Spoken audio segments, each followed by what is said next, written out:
A very good morning to one and all, respected speaker of today's webinar and participants of today's session.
Good morning all, the speakers of today's webinar and participants of today's session. I would like to extend a very warm welcome to everyone. Today we have gathered virtually for the webinar on Software Project Lifecycle in Automotive Domain, hosted by Department of BCA, Kelly Society's Degree College, Nagarbavi. Before proceeding further, I would like to share a few words about the Kelly Society and our department.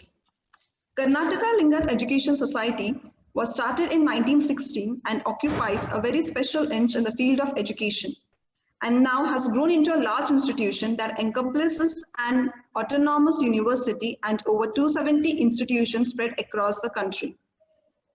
And outside, with over 16,000 employees working to cater the needs of more than 1,25,000 students. The collaboration with the university is in US, the UK, Malaysia, have added a whole new dimensions to the Kelly Society's, making it on the par with the reputed educational institution worldwide. The Department of Bachelor of Computer Application was started at Kelly Society's Degree College, Nagarbavi in 2017 with a mission to provide a high-quality computer education to the students. The institution grooms its students to excel as the future ITians. We have plenty of learning opportunities for our students. We are associated with the ICT Academy, UiPath, Oracle, Palo Alto, AWS Academy, Micro Focus, and Salesforce. The speaker of today's webinar is Nikhil Surya. He has completed his graduation in Electronics and Communication Engineering in 2012.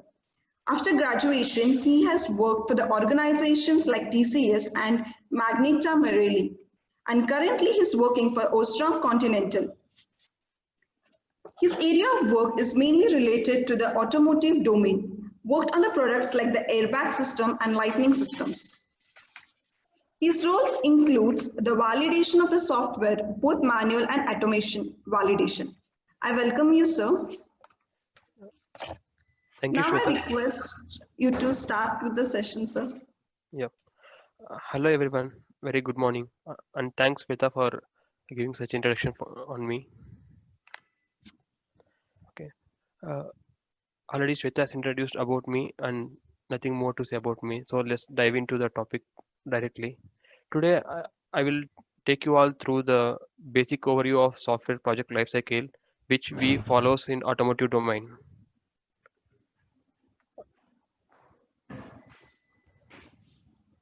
Initially, we are going to all these topics today. Uh, Automotive industry overview. Here I will explain what is the automotive industry, how the hierarchy will be. Next, the project life cycle, how the project starts, and what are the different phases in the project. And the main role is what we were doing is software development life cycle and software testing life cycle. And defect life cycle is the outcome of the software testing and how it goes on. And finally, I will explain you how the team works here, how the team structure is presenting, and finally we'll go if you have any questions and answers. Yeah. Here we go. Here is a basic overview of automotive industry. Generally, people thinks that uh, the automotive domain is the manufacturing of the cars or any trucks kind of thing. Generally, people think a whole car is developed by a single company, but it's not true. There are many other companies which works for to build a complete product. So here, for example, we take a Tata Motors or Maruti Suzuki. They will develop the car, but there are many components inside the car that will be supplied by the multiple companies. So all these companies which works for the development of the complete car, these are include the automotive industry. So in general, we use the terms like OEM, tier 1 supplier, tier 2 supplier. OEM is the original equipment manufacturer such as Tata Motors, Maruti Suzuki, Mahindra, Benz, Audi, many kind of things. And for those manufacturers, there are some companies which supplies many parts. Maybe it may be airbag units or door units or seat systems, or lighting systems, many things. So, for example, Continental, Bosch, Harman, Samsung, all these will supply different kinds of inputs, and those are called tier one suppliers. To develop those products from tier one companies, there are some other companies which supply some inputs. Some other companies like Texas Instruments or Infineon, they will supply the semiconductors or microcontrollers. So those we call as the tier two suppliers. Likewise, there are some other. It will go on like tier three and all, but those are not much significant in the industries. But all tier one, tier two is the most significant ones. So I will just give an analogy here, how the automotive industry when compared to the mobile industry. So we, in automotive industry, have a given example here like Tata Motors, Continental, and Infineon. Because I am example taking some mobile industry because everyone were connected to the mobiles nowadays. So let's take example of Samsung. Samsung is manufactures mobiles, but internally it has many parts, many components. And for example, Qualcomm is the major manufacturer of processors. Almost most of the mobile industry works on the Qualcomm processors. So Qualcomm comes under the tier one suppliers when it comes to mobile industry. And for Qualcomm, United Microelectronics Corporation, it will supply the semiconductors. This is a example of mobile industry. In the same way, if we take the automotive industry, for Tata Motors or Continental supplies PEPS. PEPS is the passive entry and passive start. Means without key we can unlock the car and we can start the car just like a push button. So for Continental to develop the PEPS unit, uh, Infineon or Texas Instruments will supply microcontrollers. So in this way the automotive industry works and the mobile industry also works in the same way. Next we're going to the different types of projects. uh, Generally there will be two kinds of projects. One is the manufacturer wants some features or he has some problems in his car, then he wants some solution for the problem, and he wants such feature. So these are called feature required projects or the problem based projects. If the OEM has one needs some features, and he will ask for the suppliers to build this feature, or he has some problem, he will ask them the supplier to provide a solution. These are the first kind of projects. Generally the most of the industry runs with these kind of projects. And second type of innovation related projects. For example, suppliers develop new features and they will approach the manufacturers and they offer like we have these features and we want to sell these features with you. So if the customer is in, the manufacturer is interested with our features, then they will buy our feature. This is the second type of projects, but these are very rare. But in coming days, this will become more. Next, we will go to the project life cycle. It has four phases. In the phase one, it's research, conception, and definition. This will be done from the terms of in the terms of manufacturer, because if they have some idea, they will of the new feature, they will think about whole things, what the feature should contain and how it should work and all those things. They will do some research, and they will make them some documents, and they will define the complete feature in the terms of documents. Because if they want to ask some supplier to build this feature, they need the proper documentation, because every industry works with the in the correct form of documentation. So next phase comes design, develop, and test. Once the customer approves some project, the supplier takes it and they design and they will develop and they will test. Only after all these three things, the product will go into the market. How the market go into the market? The product, the supplier will build will make the product. They will build it in the some locations, and they will test each and every product, and they will sell to the customer. It's not like just selling the product to the customer, and after the selling they has to maintain and they has to operate. If they have any issues in the product, they has to support, and they have to review the product, and they have to get the feedback from them, how the product is, how it is helpful to them, and mainly the quality of the product. This is the whole life cycle, whole series of activities which takes from the starting of the project to the end of the project. Innovation and roadmap.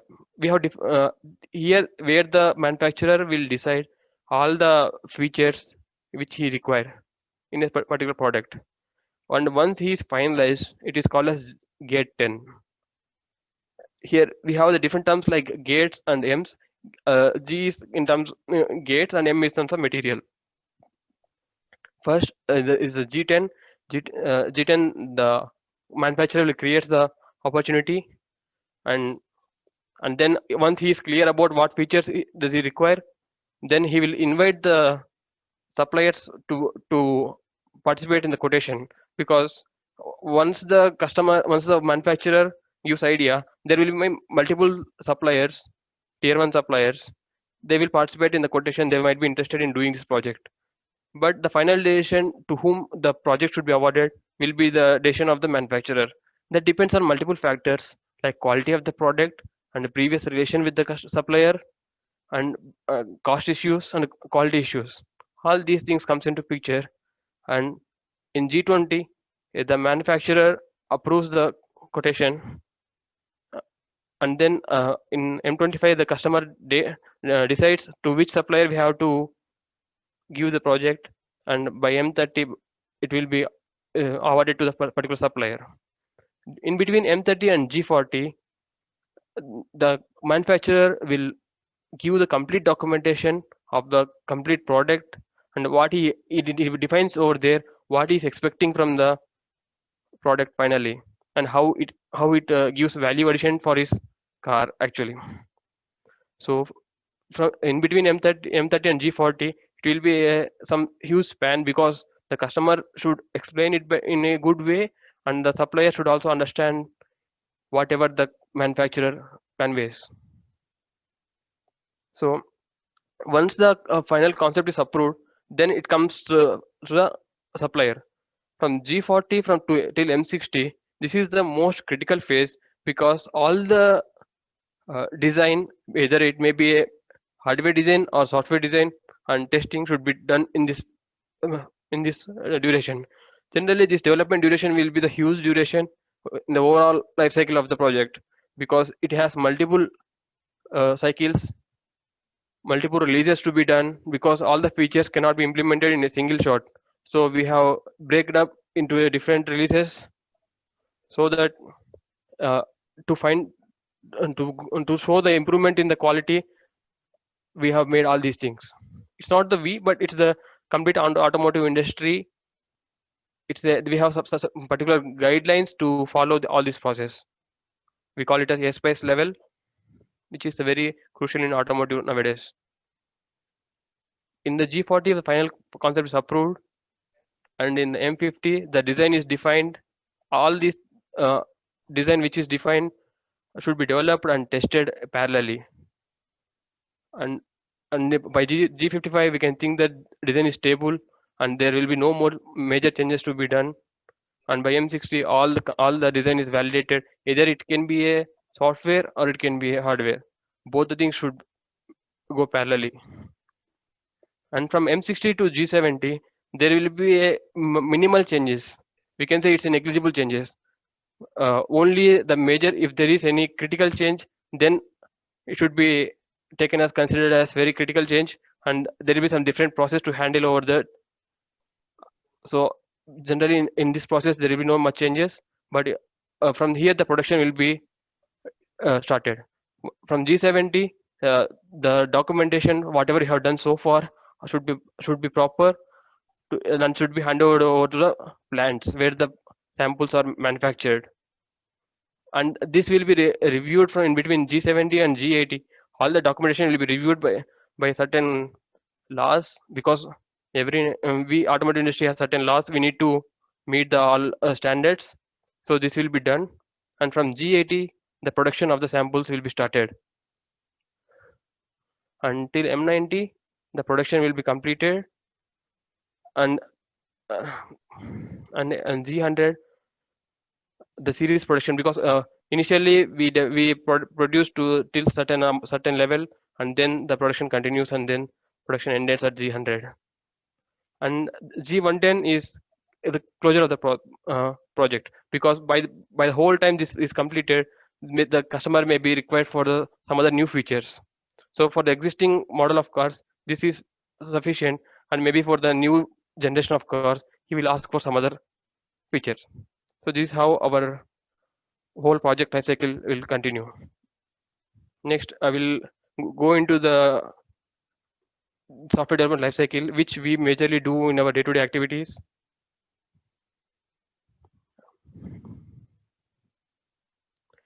Here the first phase starts with the requirement analysis, and this will be done by the major industry,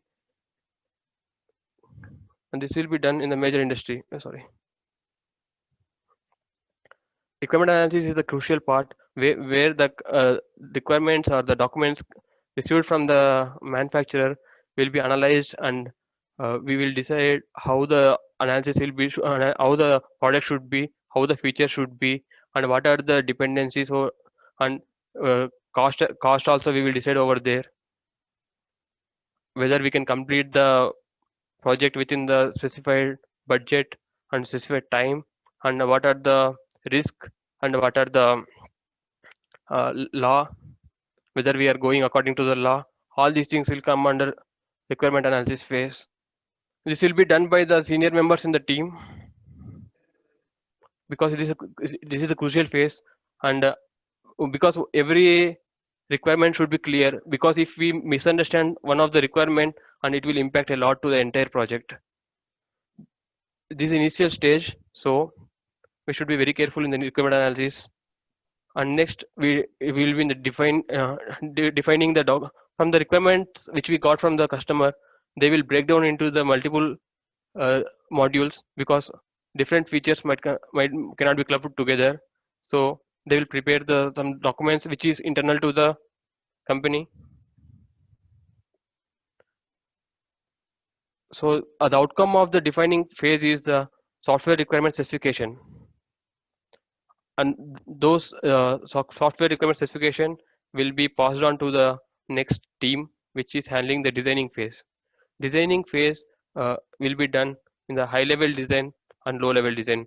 High level design consists of the major things like model designing, all those things will be there. And low level design is an individual thing which we uh, which we will look into the very micro level, where from where the tools, which language should be used, and what are the framework should be used.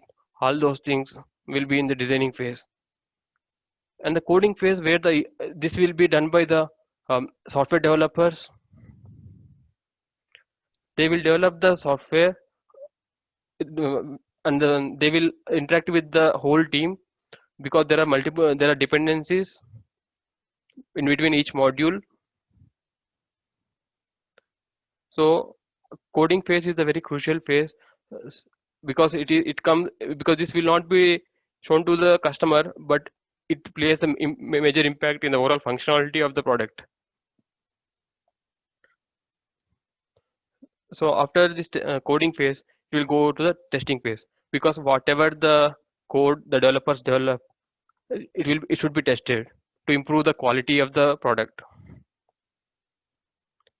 Because without the quality, the customer will not accept whatever we deliver to the customer. So testing is crucial in every project, either it may be in automotive domain or in software domain. So after the complete testing, we will go to deployment.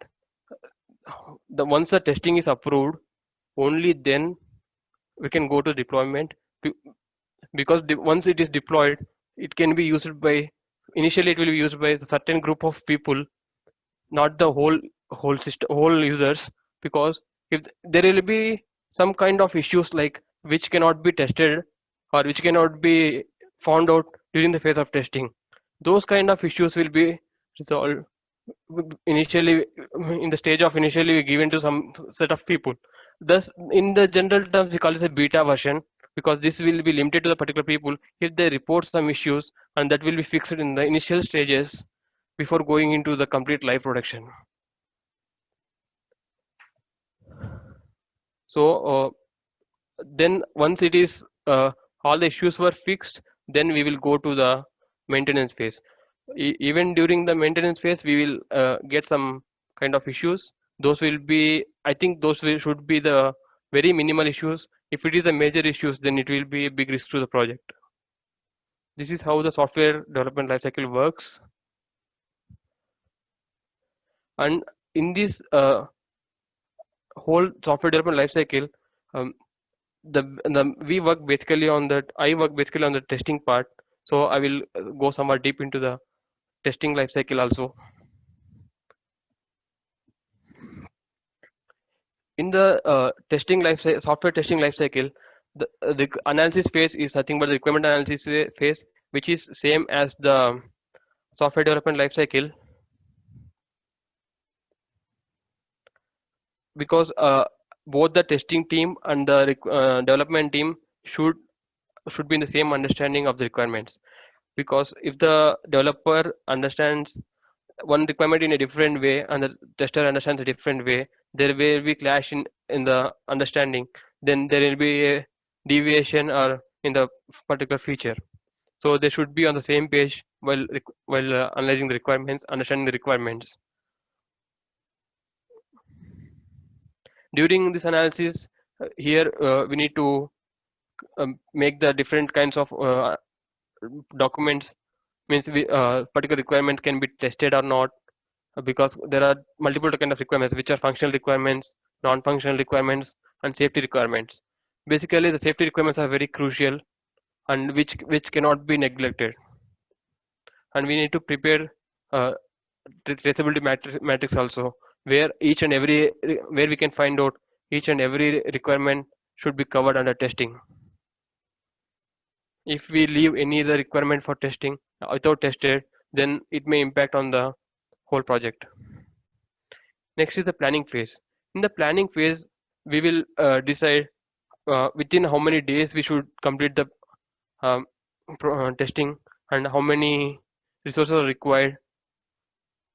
All those things we will decide in the planning phase.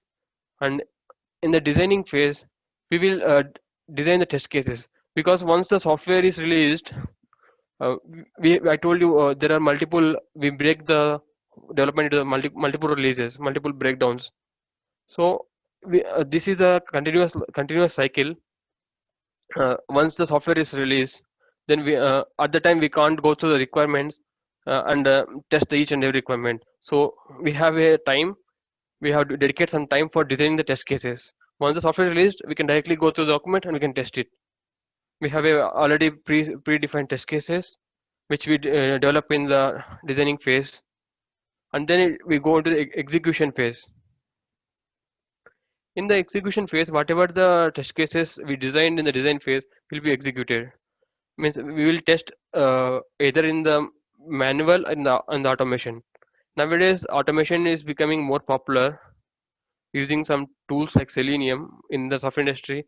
We have some different tools which will be based on the Python scripting in automotive domain, where the execution time will be reduced drastically, and even the quality also is more reliable than the manual things in the automation. And if we found any kind of issues in the testing time, that we will report to the development team or the project team, and it will be handled in a different way. That I will explain in the next slide, how if a issue is found out and how it will be handled. All those these things I will explain in the next slide. And then it's a retesting.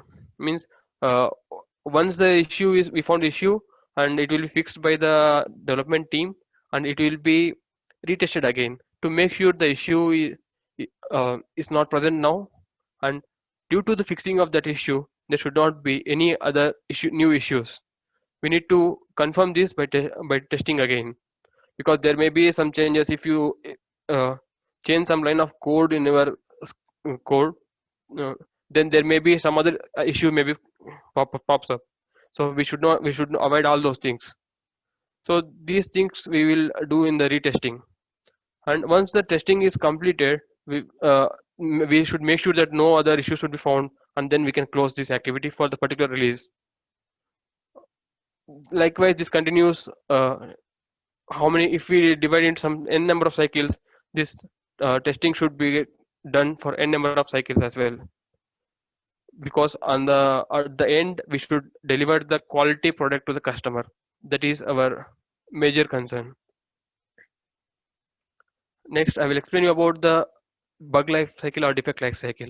The issues which we found is called the bugs or the defect. Initially, if you find a issue, we will there are different types of tools which may use different terminologies, uh, but I'm using it in a basic terminology, which is layman's terminology. Once we find a issue, we will make it as a new issue, and if the issue is valid, then we will open it to the particular developer who is developing the feature. If it is not a valid issue, maybe the project manager will reject it, or the requirements engineer may reject it. Means in this case there may be a misunderstanding between the requirement and the tester. The tester may understand differently, and he may write a different test cases. So this is not the correct one, so it will be rejected. If the issue is valid, it's a real issue, then we will open it and it will be assigned to the particular developer or the team who handles the particular functionality. And they, if it is fixed, and they will inform to the team for the testing team, and testing team test it again. If the test is passed, then it is closed. And if it is still issue still exists, then it will go to the reopen. It will be reopened until the issue is fixed and completely closed. It will be in the cycle itself. And there is a different types of testing. Basically, we call full testing, which is testing of the each and every feature. And we have some other testing techniques as well. We call as monkey testing, because for monkey testing there will not be any kind of test cases. Generally, in random we will test a functionality without any predefined requirements or predefined test cases. That is called monkey testing. We have regression testing. For example, if there is a only minor change in the software, then we should not waste our time by testing each and every functionality due to this only minor change. So in that case, we will test only the major functionalities, which are the basic functionalities, or we can call it which are the safety functionalities. Only we test those kind of test. That is called regression testing. And we have smoke testing. Smoke testing, we call it because if there is any small issues, we should find out in the initial stages, safety issues, because during testing phase, if the issue major functionality is impacting, we should report it in the earlier phase of testing, not at the end of testing. Because if we report it at the end of the testing, the whole testing time is wasted for such kind of issues. So we call it a smoke testing. Once we get the release, we will do first smoke testing, and then we will dive deep into the full testing. This is how our testing continues. And you may have some doubts like how the development will go on, all those things. Once we will go back to the previous slides.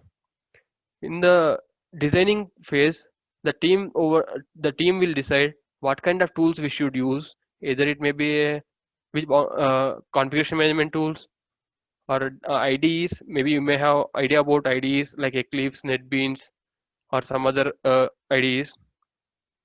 All those tools, it will be decided in the designing phase. And we have some different people are working on the same project. How their code will be synced together, how their code may be merged, all those things you may have some doubts. So we have the configuration management tools like Perforce or ClearCase. These will these tools will help us to merge the code of from the different PCs. We have a these tools will have server, and all the developers who works on this project can merge their code in the tools. Similarly, in the testing phase, uh, there also we have tools like in Python. We can use Eclipse in Python in Eclipse as well. So we use automation scripts to write our test cases. There will not be a single person who write test cases. There will be multiple persons. So all the person who write test cases will be merged into the Eclipse, and it will be merged through configuration management tools like Perforce or the ClearCase. And the requirements which we have is maintained in the DOORS, which is the tool from IBM, which is called DOORS management tool. And the tracking of the bugs, this also is done by uh, different people, because everyone might be interested what are the bugs, and is the bug issues are really valid, and they should track the status of the bug, whether it is fixed or not. Because without bugs, the people can say the software is not a good software. If no bugs is found out in the project, then they may doubt the people whether they are testing really or not. So this should be tracked. We have different tools like for this, like ClearQuest, which is the old tool from IBM, and we have the Zaira, which is the latest tool, and we have some tools like MKS Integrity as well. All these tools are called defect tracking tools.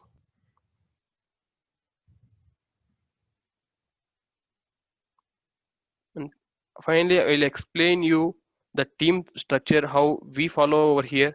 It may differ from organization to organization and domain to domain. Here we have initially we have the project manager. Under the project manager, we have three groups. One is a sales team. Sales team comes into picture at the start of the project and at the end of the project. In between, the technical team plays a major role. And finally, we have a quality team. The quality team assures that this the particular product or project we develop can be delivered to the customer. Because if we doesn't meet the quality standards, it will uh, reduce, it will hinders the growth of the company, not only with the particular customer, it may impact for the upcoming projects from the different customers as well. So the quality team also plays a very crucial role to give certain standards, to ask us to follow certain standards while developing phase or the testing phase. Under basically, I will dive deep into the technical project and technical team, because we all comes under technical team itself. So initially we have a lead called technical project lead, who will be the guiding whole the team and motivating the team to complete the things in time without any hassles, and he gives all the information related to the project, what need to be done, when need to be done, how it need to be done. All these things he will guide to the team. And the next comes under resident engineer. Resident engineer is the engineer who will be at the customer location. Whatever the product we develop, initially the customer cannot speak to the every person in the project. So whatever the issues he has, he will address it to the resident engineer. And if he or she is able to address those queries, it's well and good. If not, then he will directly contact to the rest of the team, because the customer cannot interact with each and every person in the team. The next team is the system engineering team, the team which is responsible to break down the requirements which is given by the customer into the level where the team understands it. And these people are majorly involving in the requirement analysis phase, because the requirements may be complex or may be critical. All those things from the customer will be break down into the software requirement document, or software requirement specification, which will be provided to the rest of the team. And the next team is the mechanical design team, because we works for the automotive domain, and we have the components or ECU, we call it ECUs, electronic control unit, which needs the PCB designing and mechanical designing. So this mechanical designing team is responsible for designing the PCB layouts and the mechanical design in design which the customer asks for the ECU, because it should fit in his car lines or in his manufacturing lines. Whatever the product we develop, it should fix correctly in his design of the customer, because if the design is not matching, then this car line is going to waste. Next team is electrical team, where the hardware, because there are hardware lead, hardware team, we call it as hardware team, where all the hardware testing will be done over there. Not only testing the development, if there are any changes in the hardware which is impacting the performance, all those things will be handled by the team. And the other team is software team, software development team, we can say. There we have software technical project lead, software architect, and model team. Model team is very common in automotive industry, because we use the MATLAB modeling and Simulink modeling.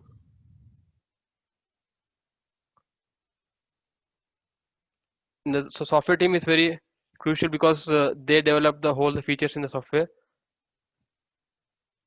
And next team is the CFT team, which is the cross-functional testing team.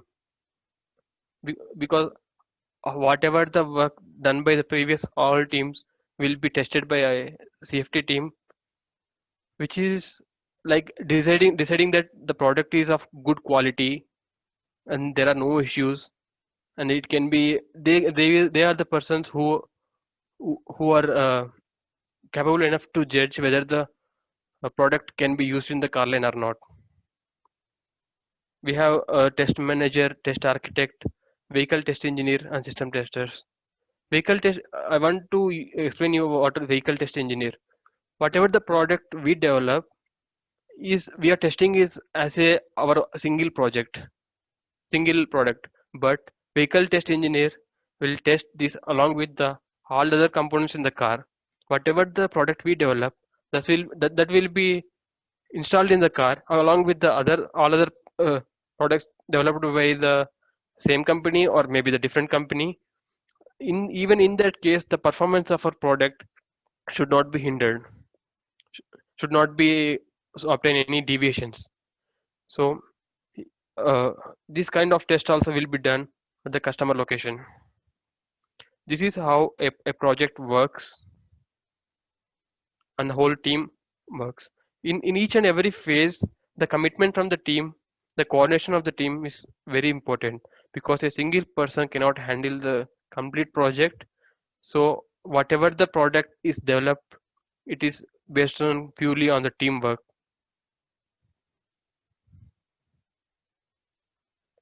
With this, my explanation of software lifecycle is completed. If you have any queries, you can put forward.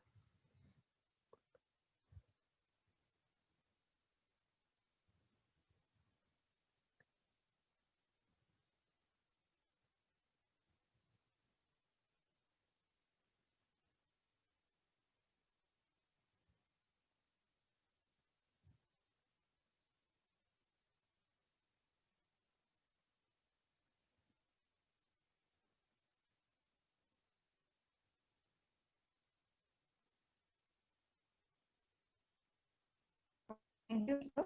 That was a wonderful talk. So we have one question Yeah, from Vasan. Sir, what is the Industry 4.0? Industry 4.0. Hello. Hello. Yes, sir, we Yeah. have one question in the chat box. Okay. Sir, what do you mean by Industry 4.0? Industry 4.0. Yes, sir. Industry 4.0 basically deals with all the automation. Like since now we are coming up with all the automation side and all, so that Yeah. is what the Industry 4.0 is being called. Okay. Basically, we don't follow Industry 4.0 because that may comes under the manufacturing or production related. We deals only with the software testing and in manufacturing. Nowadays the manufacturing of products is not manually.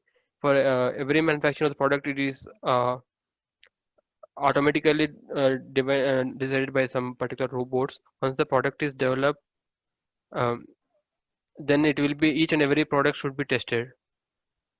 All this testing cannot be done manually, so it will be automated for each and every sample. I think this Uh, art industry 4.0 is in terms of manufacturing or production in the plants, not in the R&D division, I think. okay, sir. If somebody else has a question, then you can post it on a chat box.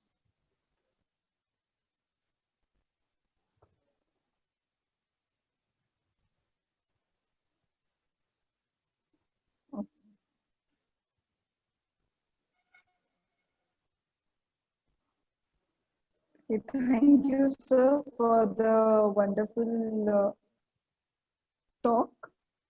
Yep. So now we have come to an end of. Okay, so still we can see some of the questions. Yes, some Asif Kamal. Yes, sir, you can just post your question on the chat box. What is SRS? Yeah, SRS is the software requirement specification. Basically, the customer gives the documents in a complete way, like in a complete whatever the features he require.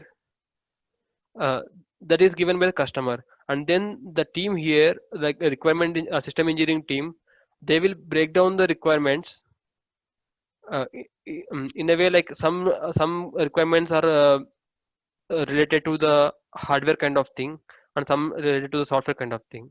So they will break down the requirements and which are understandable to the next level of the people, because the customer requirements are not so clear to the people who are developing this code. So this is called system requirement or software requirement specification, which is very understandable by the low level of engineers in the project. ಅವರ questions ಅಲ್ಲಿ ಕೆಳಗಡೆನೆ message ಹಾಕ್ಬಿಡಿ. Yeah, next is what is CRM? Can you tell me what is CRM here? So there is one more question. What are the benefits of the model? What is the benefits of the model? Okay, so they are talking about the software model. Yeah, software So model in the what are sense, the benefits? in the development we have the different models like waterfall model, V model, agile model kind of thing. Are you talking about those models? I think yes, sir. They are talking about those models. Yeah, then I will explain you two differences between these three models. Waterfall model is the step-by-step procedure. Like once the development is done, and then it will go into the testing phase. And the V model, the development is going parallelly and testing is going on parallelly. The left side of the V is the development phase, and the right side of V is the testing phase. So in the V model, we can find out the issues in the early stages. In the waterfall model, once the complete development is done, and if we found any issues in the testing phase, then it may be we need to go back to the whole process of development. And in the V model, if we are finding out the issues very early, it will be beneficial in reducing the cost. We need to go back through the whole system back. Uh, so wherever we found issue, at the same time we can rectify the issue. That is the advantage of the V model. In the agile model is still more benefit because it has the regular checkup in the day-to-day checking of the issues, because whatever the code we develop today, it will be tested by on the same day. Kind of activities will be performed in the agile model. So nowadays most of the industry is working on the agile model.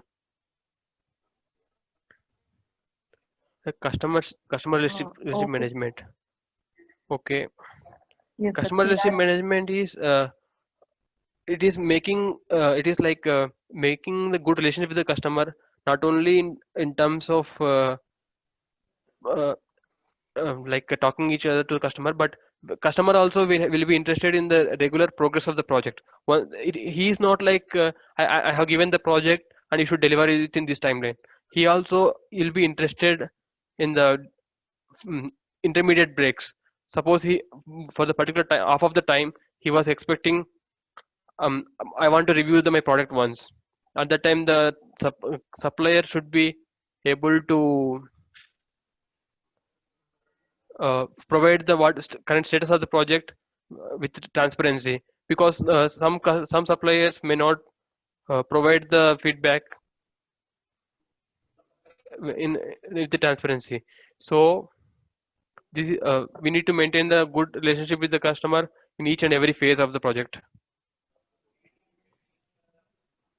Okay, sir. Sir, I think there is one more question. Difference between the software verification and software validation. Yeah, that is called V-cycle. What I explained you, verification is uh, like whatever in the during the development phase there are we have different kind of we can verify the code which we done are correct is correct or not. There are certain checks that is called verification, and validation is once the code is ready, then whatever the testing we are done, that is called the validation. Okay, sir. Sir, there is one more question from the Ajay Shukla. Okay. Dr. Ajay Shukla, that is, what is the role of imagination, creativity, and innovation for software development? Imagination, innovation. Creativity and innovation. How does it helps in the software development? Yeah. See, for example, there are multiple tools we can use for the development. We can make minimal use of tools, or else with the available nowadays we have many open source tools. We can create our own tools instead of buying some tools from some other some providers. We can create our own tools. Like for example, we have uh, we need to in some projects, many projects we have same functionality.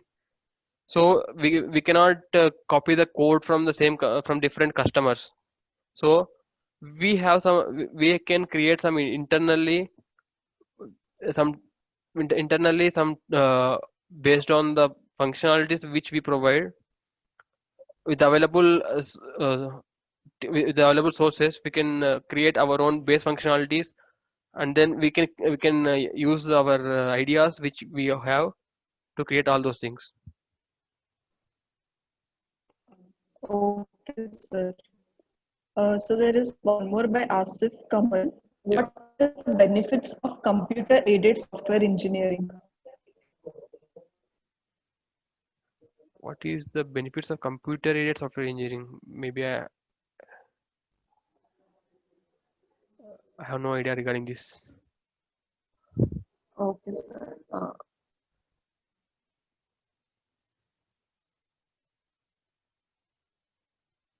Okay, basically the computer-aided software engineering is a domain for software tools which are used to design and implement the application. Okay. Yeah, now I got the point. This is like we use like Eclipse IDE or NetBeans IDE, because earlier days we used to write the programs in the normal notepad or kind of tools, where we need to do a lot of coding. And now with the help of this computer aided software engineering, we call it as IDE. Basically, it is integrated development environment, uh, which we don't need to bother much about the syntax problems. And it will pops up some ideas. Means if we are writing any, we are missing any kind of syntax issues, that will be it will pops up immediately. In the earlier stages when we used to write in the notepad kind of thing, there when we compile, only at that time we will come to know the whatever the errors we have made. But by using these IDEs, it will be popped up immediately. There is no need to go back through the whole code again. I think your s- uh, your question is clarified, or else if you have any, you want to go into detail, then I can explain you much better.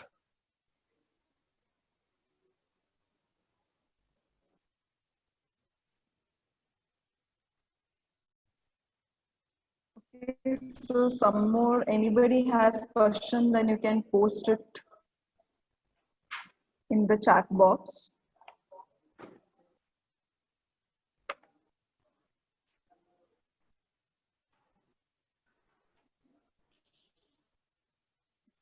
Which has more demand? Uh, I don't so, know. Niraj, can you tell us in which domain or as like which has more demand in like what? Can you just elaborate your question? Maybe he's asking about maybe Okay, so development or he's testing, or which part of development, like that. I don't know which, what is his perception.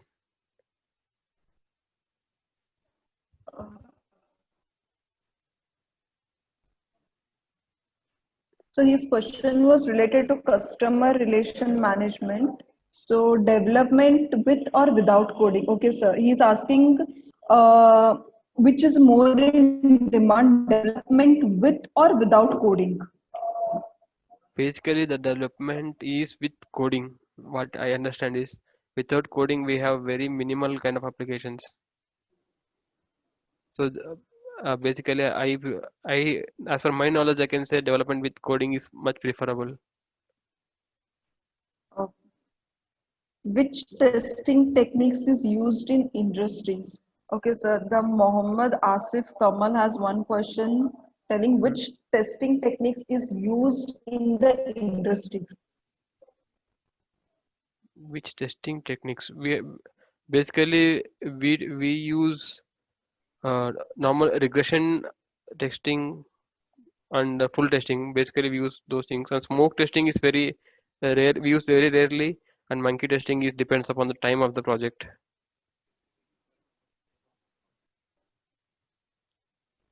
Basically, we do full testing and the regression testing. That is a very frequent terms we we use. Oh,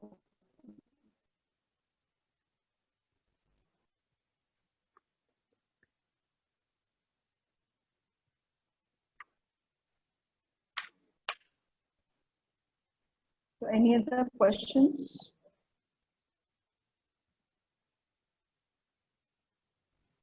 And I, and the question from Niranjan, I want to explain much better. The development are with or without coding. Nowadays, coding is most common in both development and testing because nowadays all the testing is also automated. We use the different kinds of scripts, basically Python or Perl. So without coding, I can say there is no product available in the market nowadays, or even any industry, maybe software industry or the automotive industry. The automation runs with coding itself. Even if the testing runs with coding, obviously there is no chance without coding there is no development.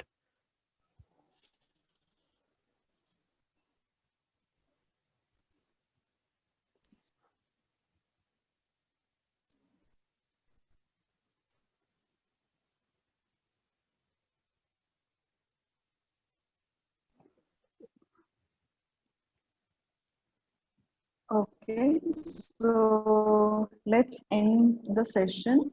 Thank you, participants, for your wonderful questions. So now we have come to an end of the session. So on behalf of the management, the institution, and the organizers, I would like to thank our speaker Nikhil Surya for today's webinar. I'm also thankful to the Professor Vijay Kumar AS, Principal, the Kale Society's Degree College, Nagarbavi, for successfully organizing the webinar. I thank the faculty members of Department of BCA for helping to organize this webinar. Thank you, one and all. Thank you, sir, for your time. Yeah. Thank you, you all for giving this opportunity as well. Yeah. Thank you, sir.